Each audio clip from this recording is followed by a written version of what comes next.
एक बार फिर से आप सभी का टू द पॉइंट चैनल में स्वागत है।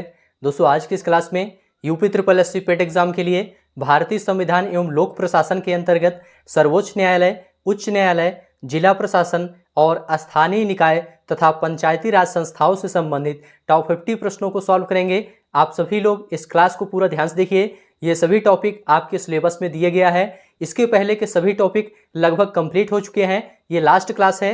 इसके बाद आपका भारतीय संविधान एवं लोक प्रशासन पूरी तरह से कंप्लीट हो जाएगा।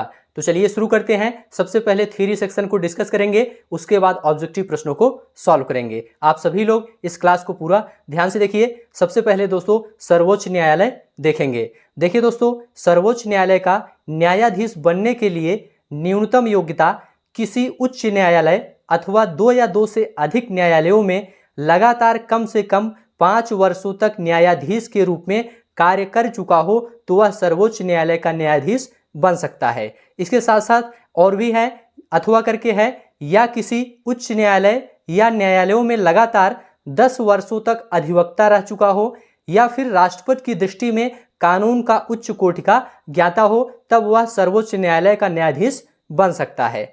चलिए आगे बढ़ते हैं। भारतीय संविधान के भाग 5 में संघीय न्यायपालिका का उल्लेख किया गया है। पूछा जाता है संघीय न्यायपालिका का उल्लेख संविधान के किस भाग में है, तो भाग 5 में है। इसको याद रखिएगा। संविधान के व्याख्याकार और संरक्षक सर्वोच्च न्यायालय है। पूछा जाता है संविधान के व्याख्याकार और संरक्षक कौन है, तो सर्वोच्च न्यायालय है।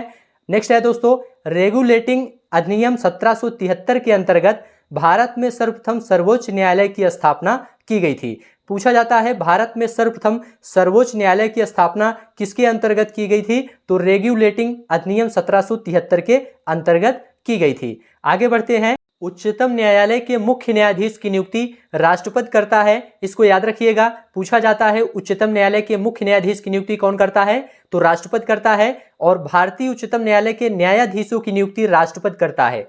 मतलब मुख्य न्यायाधीश और अन्य न्यायाधीश सभी की नियुक्ति कौन करता है, राष्ट्रपति करता है। नेक्स्ट है, सर्वोच्च न्यायालय में तदर्थ न्यायाधीशों की नियुक्ति तब होती है जब न्यायालय के किसी सत्र के लिए न्यायाधीशों का कोरम नहीं होता है। इसको याद रखिएगा।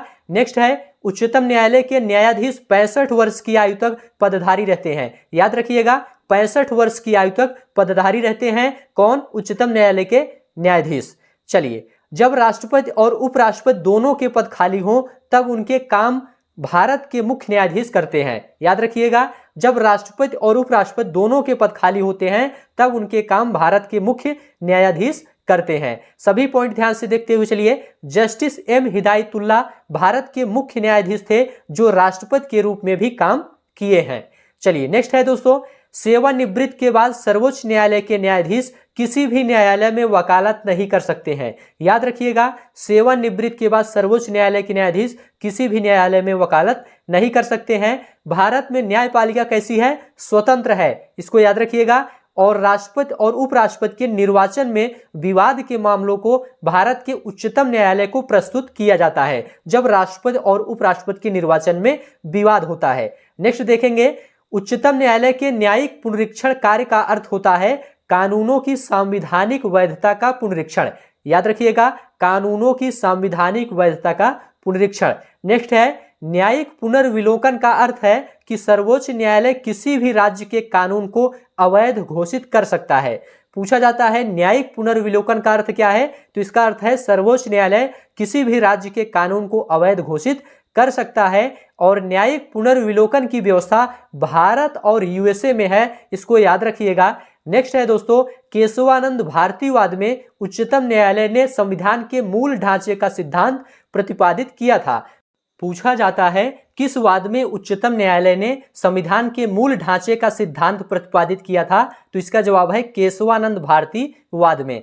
नेक्स्ट है, फातिमा बीबी उच्चतम न्यायालय की सबसे पहली महिला न्यायाधीश बनी थी। याद रखिएगा, फातिमा बीबी उच्चतम न्यायालय की सबसे पहली महिला न्यायाधीश थी। संविधान की व्याख्या करने का अंतिम अधिकार किसे है, सर्वोच्च न्यायालय को है। इसको याद रखिएगा। और इंदु मल्होत्रा सबसे पहली महिला वकील हैं जिनको सीधे उच्चतम न्यायालय के न्यायाधीश के रूप में नियुक्त किया गया था।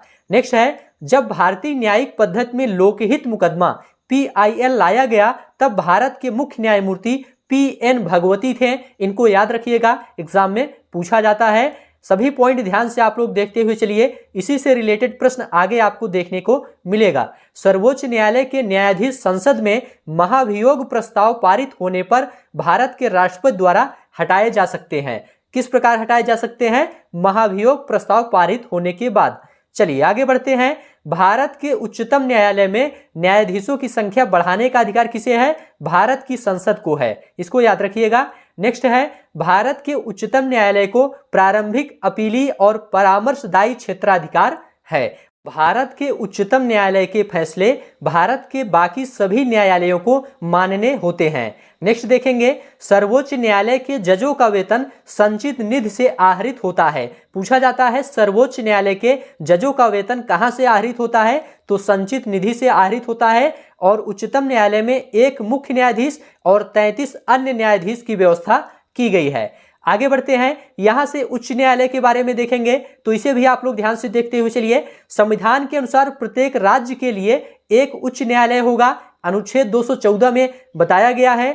लेकिन संसद विधि द्वारा 2 या 2 से अधिक राज्यों और किसी संघ राज्य क्षेत्र के लिए एक ही उच्च न्यायालय स्थापित कर सकती है। इसके लिए अनुच्छेद 231 में बताया गया है। नेक्स्ट है, उच्च न्यायालय के न्यायाधीशों के लिए योग्यता यहां पर बताई गई है। कम से कम 10 वर्ष तक न्यायिक पद धारण कर चुका हो अथवा किसी उच्च न्यायालय में या एक से अधिक उच्च न्यायालयों में लगातार 10 वर्षों तक अधिवक्ता रहा हो, तब वह उच्च न्यायालय का न्यायाधीश बन सकता है। आगे बढ़ते हैं, आगे बताया गया है उच्च न्यायालय के न्यायाधीशों की नियुक्ति राष्ट्रपति करता है। पूछा जाता है उच्च न्यायालय के न्यायाधीशों की नियुक्ति कौन करता है? तो राष्ट्रपति करता है। और शपथ उस राज्य का राज्यपाल दिलाता है जिस राज्य के न्यायालय में उसकी नियुक्ति होती है। नेक्स्ट है दोस्तों, उच्च न्यायालय के न्यायाधीशों का अवकाश ग्रहण करने की अधिकतम उम्र सीमा 62 वर्ष है। और सर्वोच्च न्यायालय के न्यायाधीशों की अवकाश ग्रहण करने की अधिकतम उम्र सीमा कितनी है? 65 वर्ष है। दोनों याद रखिएगा। भारतीय उच्च न्यायालय अधिनियम 1861 के अंतर्गत कलकत्ता, मद्रास एवं बंबई के उच्च न्यायालय स्थापित किए गए थे। पूछा जाता है कलकत्ता, मद्रास एवं बंबई के उच्च न्यायालय किस अधिनियम के द्वारा स्थापित किए गए थे? तो भारतीय उच्च न्यायालय अधिनियम 1861 द्वारा। नेक्स्ट देखेंगे, उच्च न्यायालय के न्यायाधीशों की नियुक्ति के लिए राष्ट्रपति सर्वोच्च न्यायालय का मुख्य न्यायाधीश तथा संबंधित राज्य के उच्च न्यायालयों के मुख्य न्यायाधीश और संबंधित राज्य के राज्यपाल से परामर्श करता है। आगे बढ़ते हैं, किसी न्यायाधीश को एक उच्च न्यायालय से दूसरे में स्थानांतरित करने का अधिकार भारत के राष्ट्रपति को है। इसको याद रखिएगा। उच्च न्यायालय के न्यायाधीशों को विशेष बहुमत से पारित संसद के प्रस्ताव पर राष्ट्रपति हटा सकता है। विशेष बहुमत से पारित संसद के प्रस्ताव पर राष्ट्रपति हटा सकता है उच्च न्यायालय के न्यायाधीश को। किसी राज्य के उच्च न्यायालय के न्यायाधीशों के वेतन तथा भत्ते संबंधित राज्य की संचित निधि पर भारित होते हैं, इसको याद रखिएगा। और उच्च न्यायालय के मुख्य न्यायाधीश पद पर नियुक्त होने वाली प्रथम महिला लीला सेठ हैं। पूछा जाता है उच्च न्यायालय के मुख्य न्यायाधीश पद पर नियुक्त होने वाली प्रथम महिला कौन है? तो लीला सेठ हैं। नेक्स्ट है, उच्च न्यायालय का सेवानिवृत्त जज सर्वोच्च न्यायालय में वकालत कर सकता है, लेकिन सर्वोच्च न्यायालय का सेवानिवृत्त जज कहीं पर भी वकालत नहीं कर सकता है। एक उच्च न्यायालय का न्यायाधीश अपना त्यागपत्र राष्ट्रपति को संबोधित करता है, इसे याद रखिएगा। न्यायाधीश HR खन्ना ने अपनी रिपोर्ट में समर्थन किया है कि प्रत्येक उच्च न्यायालय के 1/3 न्यायाधीश दूसरे राज्य से होने चाहिए। नेक्स्ट है दोस्तों, छत्तीसगढ़ उच्च न्यायालय बिलासपुर में स्थित है। पूछा जाता है छत्तीसगढ़ उच्च न्यायालय कहाँ स्थित है? तो बिलासपुर में स्थित है। और मध्य प्रदेश उच्च न्यायालय जबलपुर में स्थित है, याद रखिएगा। और केरल का उच्च न्यायालय एर्नाकुलम में स्थित है। और उत्तर प्रदेश का उच्च न्यायालय प्रयागराज में स्थित है, इसे भी याद रखिएगा।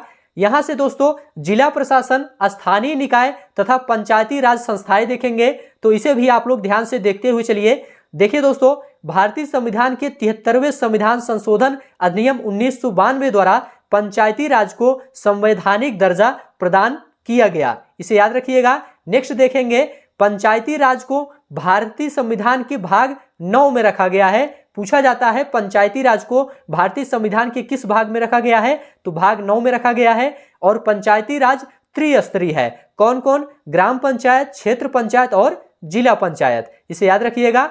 भारतीय संविधान के 74वें संशोधन अधिनियम 1992 द्वारा भाग 9 का को जोड़कर नगरीय स्थानीय प्रशासन को संवैधानिक दर्जा प्रदान किया गया है, इसे याद रखिएगा। नेक्स्ट है भारतीय संविधान के भाग 4 का के नीति निर्देशक तत्व का अनुच्छेद 40 ग्राम पंचायतों के गठन से संबंधित है। अनुच्छेद 40 का संबंध किससे है? ग्राम पंचायतों के गठन से है। त्रिस्तरीय पंचायती राज व्यवस्था का सुझाव किसने दिया था? बलवंत राय मेहता समिति ने 1957 में दिया था, इसको याद रखिएगा। इस समिति ने बताया था गांव स्तर के लिए ग्राम पंचायत, ब्लॉक या खंड स्तर के लिए पंचायत समिति, जिला स्तर के लिए जिला परिषद होने की बात इस समिति द्वारा कही गई है। नेक्स्ट है सबसे पहले राजस्थान विधानसभा ने 1959 में पंचायती राज व्यवस्था का अधिनियम पारित किया। पूछा जाता है सबसे पहले कौन से राज्य ने पंचायती राज व्यवस्था का अधिनियम पारित किया था? तो राजस्थान राज्य ने। और 2 अक्टूबर 1959 को राजस्थान के नागौर जिले में पंडित जवाहरलाल नेहरू ने पंचायती राज व्यवस्था की शुरुआत की थी। याद रखिएगा, एग्जाम में पूछा जाता है। यदि पंचायत का विघटन होता है तो 6 माह के अंदर चुनाव कराए जाते हैं। याद रखिएगा, 6 माह के अंदर चुनाव कराए जाते हैं। और भारत में महिलाओं के लिए पंचायती राज संस्थाओं में स्थान आरक्षित किया गया है, इसको याद रखिएगा। पंचायती राज संस्थाओं में महिलाओं के लिए स्थान आरक्षित किया गया है। और पंचायत का चुनाव कराने के लिए राज्य सरकार द्वारा निर्णय लिया जाता है। पूछा जाता है पंचायत का चुनाव कराने के लिए किसके द्वारा निर्णय लिया जाता है? तो राज्य सरकार द्वारा निर्णय लिया जाता है। भारत सरकार द्वारा सामुदायिक विकास योजना की शुरुआत 2 अक्टूबर 1953 को की गई थी। याद रखिएगा, इसको इंपॉर्टेंट है। खंड स्तर पर पंचायत समिति एक प्रशासनिक प्राधिकरण है, इसे भी याद रखिएगा। और पंचायती राज किसमें सम्मिलित है?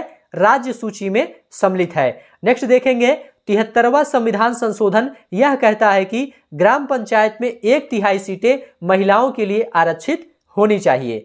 नेक्स्ट है पंचायती राज व्यवस्था लोकतंत्र की शक्तियों के विकेंद्रीकरण के लिए अपनाई गई थी, इसे भी याद रखिएगा, इंपॉर्टेंट है।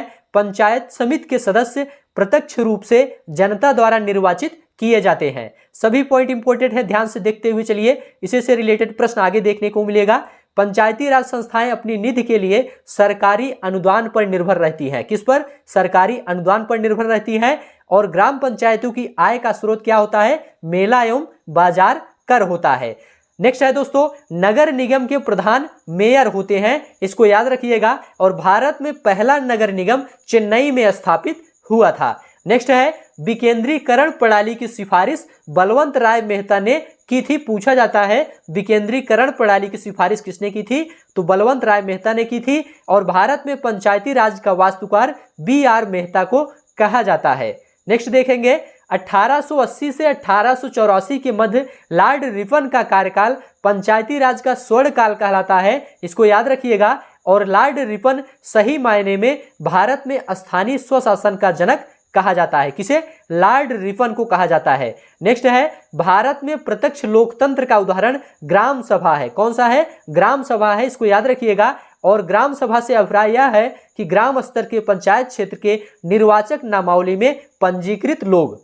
चलिए आगे बढ़ते हैं। अगला पॉइंट है अशोक मेहता समिति ने वर्ष 1977 में द्विस्तरीय पंचायती राज व्यवस्था का सुझाव दिया था। याद रखिएगा, पूछा जाता है द्विस्तरीय पंचायती राज व्यवस्था का सुझाव किसने दिया था? तो अशोक मेहता समिति ने 1977 में दिया था। तो यहां तक दोस्तों आपका थ्योरी सेक्शन पूरा कंप्लीट हो गया।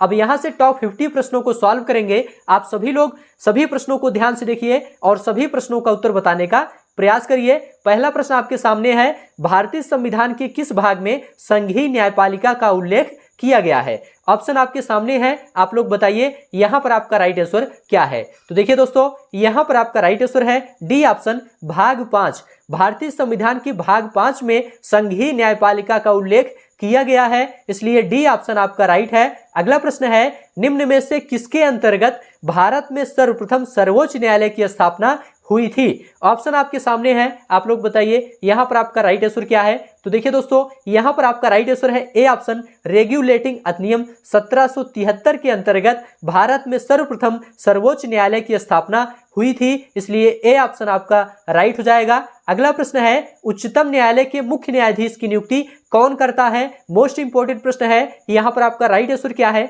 आप लोग बताइए। तो देखिए दोस्तों, यहां पर आपका राइट आंसर है डी ऑप्शन, राष्ट्रपति। उच्चतम न्यायालय के मुख्य न्यायाधीश की नियुक्ति राष्ट्रपति करता है, इसलिए डी ऑप्शन आपका राइट है। अगला प्रश्न है, सर्वोच्च न्यायालय में तदर्थ न्यायाधीशों की नियुक्ति होती है जब, कब होती है? जब कतिपय न्यायाधीश दीर्घकालीन अवकाश पर चले जाते हैं तब होती है, या अस्थायी नियुक्ति के लिए कोई उपलब्ध नहीं होता है तब होती है, या फिर न्यायालय के समक्ष लंबित वादों में असाधारण वृद्धि होती है तब होती है, या फिर न्यायालय के किसी सत्र के लिए न्यायाधीशों का कोरम नहीं होता है तब होती है।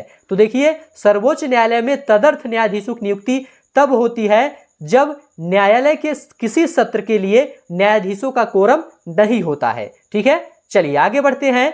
सर्वोच्च न्यायालय में न्यायाधीश नियुक्त होने के लिए व्यक्ति को कम से कम कितने वर्ष उच्च न्यायालय का एडवोकेट होना चाहिए? ऑप्शन आपके सामने है, आप लोग बताइए यहां पर आपका राइट आंसर क्या है। तो देखिए दोस्तों, यहां पर आपका राइट आंसर है बी ऑप्शन, 10 वर्ष। कम से कम 10 वर्ष उच्च न्यायालय का एडवोकेट होना चाहिए, इसलिए बी ऑप्शन आपका राइट है। अगला प्रश्न देखेंगे, उच्चतम न्यायालय के मुख्य न्यायाधीश कितने वर्ष की आयु तक पदधारी रहते हैं? ऑप्शन आपके सामने है, आप लोग बताइए यहां पर आपका राइट आंसर क्या है।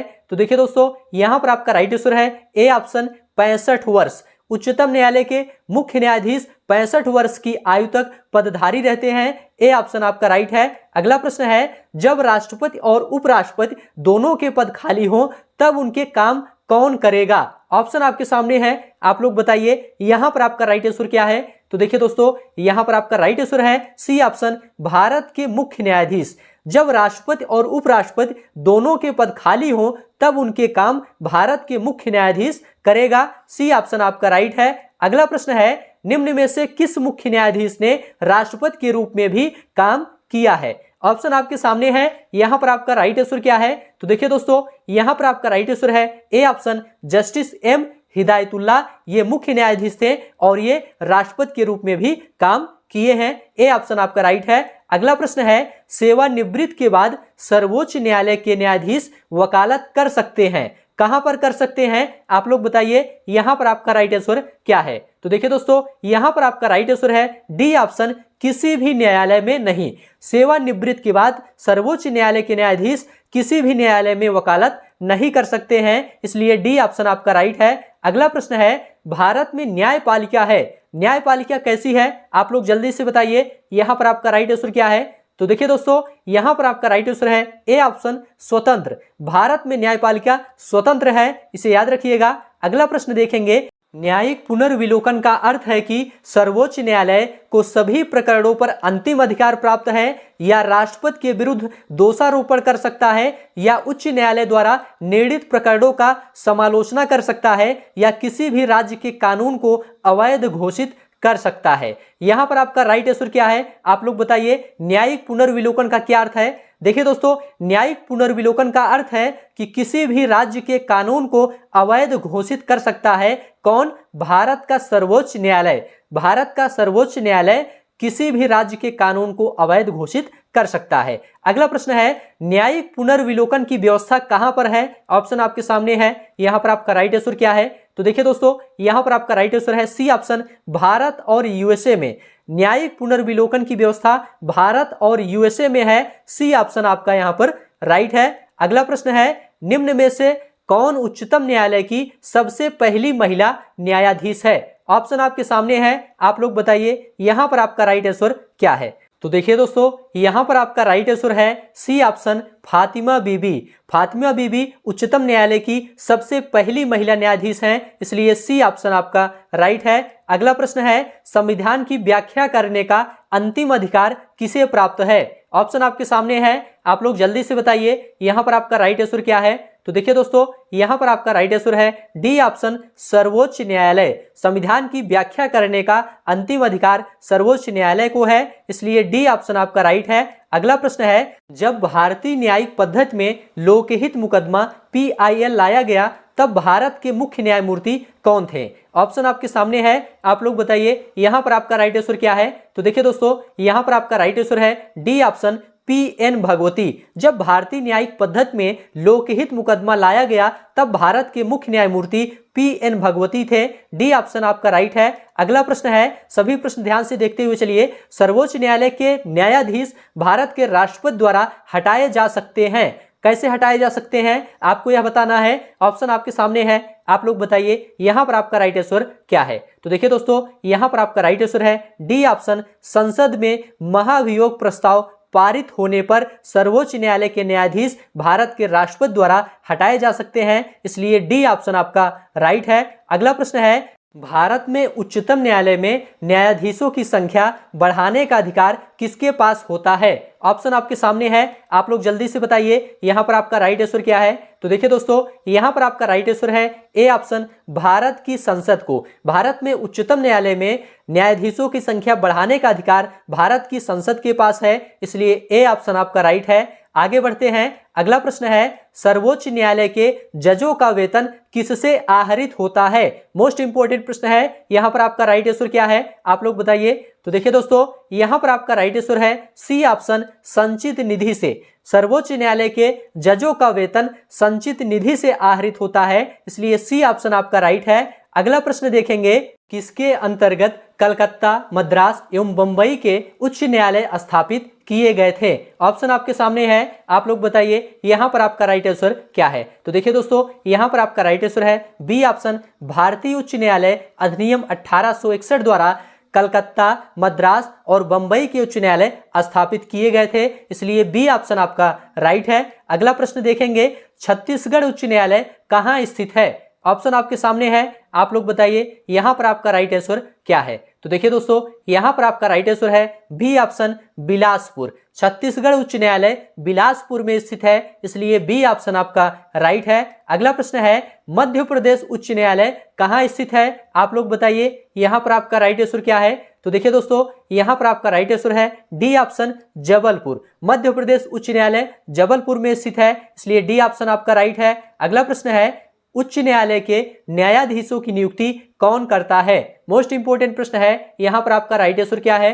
तो देखिए दोस्तों, यहां पर आपका राइट आंसर है ए ऑप्शन, राष्ट्रपति। उच्च न्यायालय के न्यायाधीशों की नियुक्ति राष्ट्रपति करता है, इसलिए ए ऑप्शन आपका राइट है। अगला प्रश्न है, उच्च न्यायालय के न्यायाधीशों की नियुक्ति के लिए राष्ट्रपति निम्न में से किससे परामर्श करता है? ऑप्शन आपके सामने है, आप लोग बताइए यहां पर आपका राइट आंसर क्या है। तो देखिए दोस्तों, यहां पर आपका राइट आंसर है डी ऑप्शन, उपर्युक्त सभी से परामर्श करता है। सर्वोच्च न्यायालय के मुख्य न्यायाधीश से भी, संबंधित राज्य के उच्च न्यायालय के मुख्य न्यायाधीश से और संबंधित राज्य के राज्यपाल से, इसलिए डी ऑप्शन आपका राइट है। चलिए आगे बढ़ते हैं, अगला प्रश्न देखेंगे, किसी न्यायाधीश को एक उच्च न्यायालय से दूसरे में स्थानांतरित करने का अधिकार निम्न में से किसको है? ऑप्शन आपके सामने है, आप लोग बताइए यहां पर आपका राइट आंसर क्या है। तो देखिए दोस्तों, यहां पर आपका राइट आंसर है बी ऑप्शन, भारत के राष्ट्रपति। किसी न्यायाधीश को एक उच्च न्यायालय से दूसरे में स्थानांतरित करने का अधिकार भारत के राष्ट्रपति को है, बी ऑप्शन आपका राइट है।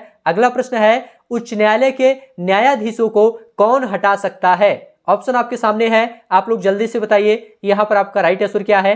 तो देखिए दोस्तों, यहां पर आपका राइट आंसर है ए ऑप्शन, विशेष बहुमत से पारित संसद के प्रस्ताव पर राष्ट्रपति द्वारा हटाया जा सकता है, इसलिए ए ऑप्शन आपका राइट है। चलिए आगे बढ़ते हैं, अगला प्रश्न है, उच्च न्यायालय के न्यायाधीशों के सेवानिवृत्ति की अधिकतम उम्र क्या है? ऑप्शन आपके सामने है, आप लोग जल्दी से बताइए यहां पर आपका राइट आंसर क्या है।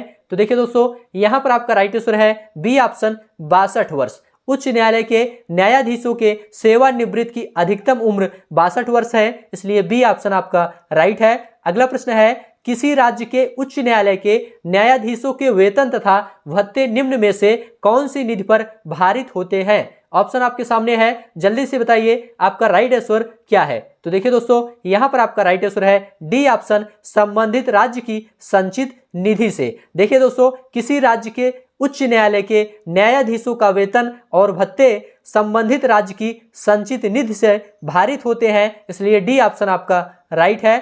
अगला प्रश्न है, उच्च न्यायालय के मुख्य न्यायाधीश पद पर नियुक्त होने वाली प्रथम महिला कौन है? ऑप्शन आपके सामने है, आप लोग जल्दी से बताइए यहाँ पर आपका राइट आंसर क्या है। तो देखिए दोस्तों, यहाँ पर आपका राइट आंसर है बी ऑप्शन, लीला सेठ। उच्च न्यायालय के मुख्य न्यायाधीश पद पर नियुक्त होने वाली प्रथम महिला लीला सेठ है। बी ऑप्शन आपका राइट है। सभी प्रश्न काफी ज्यादा इंपॉर्टेंट है, ध्यान से आप लोग देखते हुए चलिए। उच्च न्यायालय का न्यायाधीश बनने के लिए कम से कम कितने वर्ष की उच्च न्यायालय के अधिवक्ता के रूप में वकालत का अनुभव होना चाहिए? ऑप्शन आपके सामने है, आप लोग बताइए यहाँ पर आपका राइट आंसर क्या है। तो देखिए दोस्तों, यहाँ पर आपका राइट आंसर है बी ऑप्शन, 10 वर्ष। कम से कम 10 वर्ष का अनुभव होना चाहिए, इसलिए बी ऑप्शन आपका राइट है। अगला प्रश्न है, 73वां संवैधानिक संशोधन का संबंध किससे है? ऑप्शन आपके सामने है, आप लोग बताइए यहाँ पर आपका राइट आंसर क्या है। तो देखिए दोस्तों, यहाँ पर आपका राइट आंसर है सी ऑप्शन, पंचायती राज से।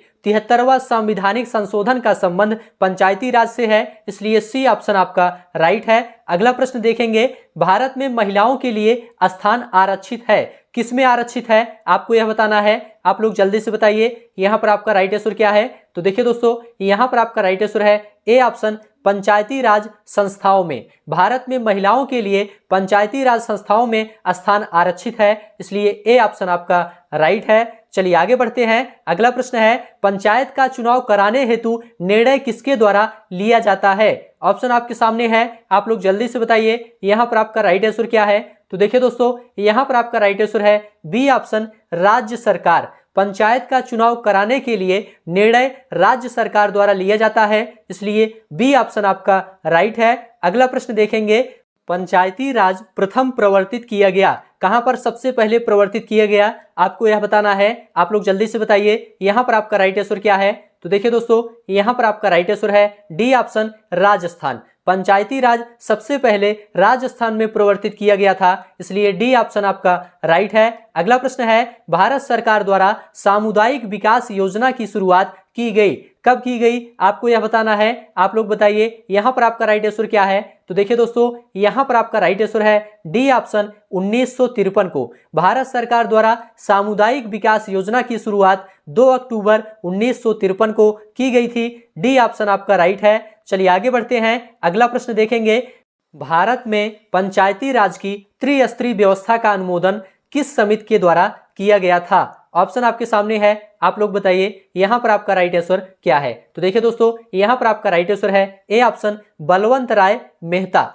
भारत में पंचायती राज की त्रिस्तरीय व्यवस्था का अनुमोदन बलवंत राय मेहता समिति के द्वारा किया गया था, इसलिए ए ऑप्शन आपका राइट है। अगला प्रश्न है, खंड स्तर पर पंचायत समिति क्या है? ऑप्शन आपके सामने है, आप लोग बताइए यहाँ पर आपका राइट आंसर क्या है। तो देखिए दोस्तों, यहाँ पर आपका राइट आंसर है ए ऑप्शन, प्रशासनिक प्राधिकरण। खंड स्तर पर पंचायत समिति एक प्रशासनिक प्राधिकरण है, ए ऑप्शन आपका राइट है। अगला प्रश्न देखेंगे, सभी प्रश्न ध्यान से देखते हुए चलिए। पंचायत राज सम्मिलित है, किस सूची में सम्मिलित है आपको यह बताना है। आप लोग जल्दी से बताइए यहाँ पर आपका राइट आंसर क्या है। तो देखिए दोस्तों, यहाँ पर आपका राइट आंसर है बी ऑप्शन, राज्य सूची में। पंचायत राज राज्य सूची में सम्मिलित है, इसलिए बी ऑप्शन आपका राइट है। अगला प्रश्न देखेंगे, पंचायती राज संस्थाएं अपनी निधि हेतु निर्भर हैं, किस पर निर्भर हैं आपको यह बताना है। आप लोग जल्दी से बताइए यहाँ पर आपका राइट आंसर क्या है। तो देखिए दोस्तों, यहाँ पर आपका राइट आंसर है बी ऑप्शन, सरकारी अनुदान पर। पंचायती राज संस्थाएं अपनी निधि के लिए सरकारी अनुदान पर निर्भर हैं, बी ऑप्शन आपका राइट है। अगला प्रश्न देखेंगे, ग्राम पंचायतों की आय का स्रोत कौन सा है? ऑप्शन आपके सामने है, आप लोग बताइए यहाँ पर आपका राइट आंसर क्या है। तो देखिए दोस्तों, यहाँ पर आपका राइट आंसर है बी ऑप्शन, मेला एवं बाजार कर। ग्राम पंचायतों की आय का मुख्य स्रोत मेला एवं बाजार कर है, बी ऑप्शन आपका राइट है। अगला प्रश्न है, यदि पंचायत भंग होती है तो किस अवधि के अंदर निर्वाचन होंगे? ऑप्शन आपके सामने है, जल्दी से बताइए यहाँ पर आपका राइट आंसर क्या है। तो देखिए दोस्तों, यहाँ पर आपका राइट आंसर है सी ऑप्शन, 6 माह। यदि पंचायत भंग होती है तो 6 माह की अवधि के अंदर निर्वाचन होंगे, इसलिए सी ऑप्शन आपका राइट है। अगला प्रश्न है, भारत में पहला नगर निगम कहाँ स्थापित किया गया था? ऑप्शन आपके सामने है, जल्दी से बताइए यहाँ पर आपका राइट आंसर क्या है। तो देखिए दोस्तों, यहाँ पर आपका राइट आंसर है बी ऑप्शन, चेन्नई। भारत में पहला नगर निगम चेन्नई में स्थापित किया गया था, इसलिए बी ऑप्शन आपका राइट है। भारत में सही मायने में स्थानीय स्वशासन का जनक किसे कहा जाता है? मोस्ट इंपोर्टेंट प्रश्न है। यहाँ पर आपका राइट आंसर क्या है? तो देखिए दोस्तों, यहाँ पर आपका राइट आंसर है बी ऑप्शन, लॉर्ड रिपन। भारत में सही मायने में स्थानीय स्वशासन का जनक लॉर्ड रिपन को कहा जाता है, इसलिए बी ऑप्शन आपका राइट है। अगला प्रश्न है, भारत में प्रत्यक्ष लोकतंत्र का उदाहरण क्या है? आप लोग जल्दी से बताइए, यहाँ पर आपका राइट आंसर क्या है? तो देखिए दोस्तों, यहाँ पर आपका राइट आंसर है डी ऑप्शन, ग्राम सभा। भारत में प्रत्यक्ष लोकतंत्र का उदाहरण ग्राम सभा है। डी ऑप्शन आपका राइट है। अगला प्रश्न है, अशोक मेहता समिति ने पंचायती राज व्यवस्था के अंतर्गत कितने स्तरीय ढांचे के स्थापना की सलाह दी है? ऑप्शन आपके सामने है, आप लोग जल्दी से बताइए यहाँ पर आपका राइट आंसर क्या है? तो देखिए दोस्तों, यहाँ पर आपका राइट आंसर है ए ऑप्शन 2। अशोक मेहता समिति ने पंचायती राज व्यवस्था के अंतर्गत 2 स्तरीय ढांचे के स्थापना की सलाह दी है, इसलिए ए ऑप्शन आपका राइट है। अगला प्रश्न है, जिला कलेक्टर के उपनामों में कौन सम्मिलित नहीं है?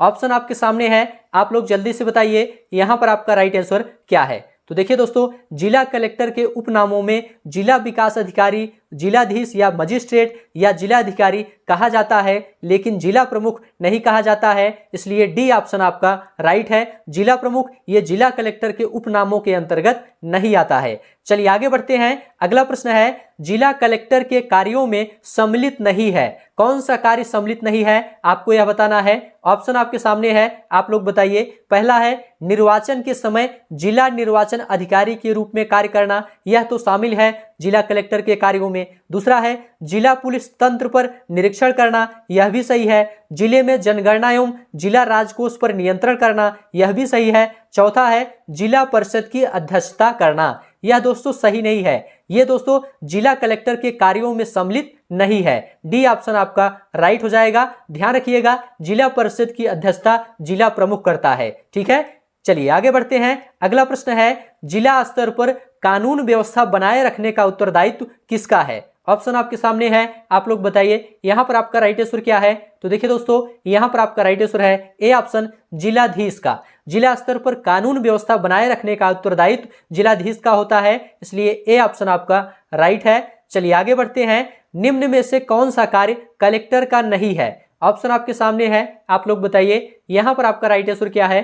तो देखिए दोस्तों, यहाँ पर आपका राइट आंसर है सी ऑप्शन, आयकर का एकत्रीकरण। यह दोस्तों कलेक्टर का काम नहीं है, यह काम इनकम टैक्स डिपार्टमेंट का है, इसलिए सी ऑप्शन आपका राइट है। अगला प्रश्न है, किस स्तर का गठन विशेषकर राजस्व संग्रहण हेतु किया गया है? ऑप्शन आपके सामने है, यहाँ पर आपका राइट आंसर क्या है? तो देखिए दोस्तों, यहाँ पर आपका राइट आंसर है सी ऑप्शन, तहसील। तहसील का गठन विशेषकर राजस्व संग्रहण हेतु किया गया है, सी ऑप्शन आपका राइट है। तो इस प्रकार से दोस्तों आज की यह क्लास यहीं पर समाप्त होती है। यह क्लास आपको कैसा लगा आप लोग जरूर बताइए। अच्छा लगा है तो चैनल को सब्सक्राइब करिए, दोस्तों में शेयर करिए और कमेंट में लिखकर जरूर बताइए। अभी के लिए बस इतना ही। अब आपको नेक्स्ट क्लास मिलेंगे किसी नए टॉपिक के साथ। तब तक के लिए आप सभी का बहुत बहुत धन्यवाद।